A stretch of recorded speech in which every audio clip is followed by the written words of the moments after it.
I just started physical therapy for my endo and my adenomyosis.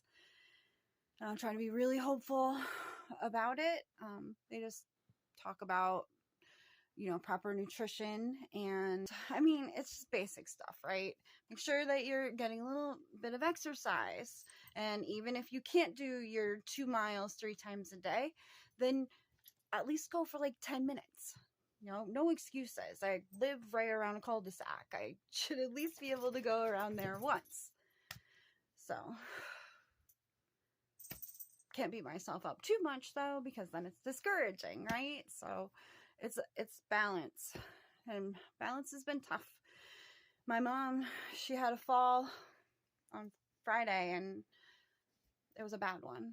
Like, I was upstairs and I heard a horrible screaming sound and then a horrible crashing noise, and I thought maybe she saw a mouse and it scared her. That's not what it was. She was on top of the steps. I mean, this is all a guess actually, because we still don't really know how this happened. We just saw the after effects of it, which was my mom was like knocked out. She had a pool of blood behind her head, completely in shock, pretty bad, looked bad. And she's in the hospital right now. It's actually her birthday, and happy birthday, Mom. It's been a miracle. So many prayers, and I really do believe in the power of prayer. I saved up the big ones, like I have asked God for certain things. I usually ask Jesus, but for this one, I asked the big guy, and I think he listened. And I just want to put some prayers out there for a couple of people who were in the ICU in Vermont. One of them, his name is Marshall, and the other one, his name is Andy. So God bless the two of you and your families. May he give you strength and the power to overcome almost anything. And I send you some of my strength, whatever I have left after everything I've been through with my mom. So anyway, prayers to you, Andy and Marshall's family. Okay, and I know we were talking about endo, so I apologize for getting a little off track there. It's been a really rough couple of days. Like, I don't even think it's really hit me yet. I think I'm one of those people that when it's like super stressful or super emotional, like I will just kind of shut down. I'll just like, my emotions will get cut off. I become like a robot. And that was pretty much like when I got married, that's what happened. I like turned into a robot. I made sure that shit got done. But I wasn't really there emotionally. Like part of me was missing. And then later on, the shit hits me. Sometimes it's a week later, sometimes it's a couple weeks later. Either way, when it does hit me, it's overwhelming. It's very overwhelming. So that's not the adeno. That's not the endo. I mean, though, that could probably affect it a little bit because of hormones, right? Yeah, could be. I don't know. I don't know. I'm not an expert. Even though I've had endo and adeno like forever. Feels like forever. Hasn't been quite forever, but it sure feels like it. You'd think I would be an expert by now, but I'm not. All this stuff is still kind of a mystery.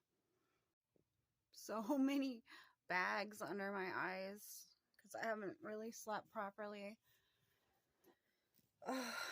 It's like, what else can get thrown at me right now? Everything comes in threes, right? The endo, the adeno, and then my mom. And that's a lot of stress. It's a lot of stress. But you know what? I am so grateful that my mom is recovering. I am so grateful that she is still with us, and her sense of humor and everything is coming back. She had really bad traumatic head injury. She already had a traumatic brain injury, a TBI. So, she's got a history of head injuries. It's another reason why we were so worried with this one, and brain bleeds and things like that. But again, we were blessed. Just want to remind you, Ayla, this is a blessed time, actually, because it's all about hope. It's about hope. It's about love. And happy birthday to my mother. And that's what it is. I have a confession. I cry watching Look Who's Talking. I do. It's so silly, right? To be crying at a, how old is this movie? 1989, 1987. I watched it all the time when I was a kid. I loved it. Never made me cry until now. Never. Not once, you know? Just, I was like, oh, the baby's cute, and John Travolta's really cute in it, and Kirstie Alley's adorable, but now it's like all about the baby, all about little Mikey and his cute little baby face, and the fact that, you know, he's like, how old are you, Molly? And she's like 33, and he's like, remember, your biological clock is ticking. And then she has nightmares about it. Yeah, I've been there. I've had those lovely, like, biological clock nightmares, not where I was actually like hanging off of a clock, but, you know, like, oh, I'm sorry, but it's too late for you. You should have done something before. Those are my very realistic and kind of morbid dreams. It's like preparing me mentally. Like, you're going to hear this. You're going to hear this one day. You waited too long, or, you know, you had your chance and you blew it. I am not going to cry in this video. It's not going to happen.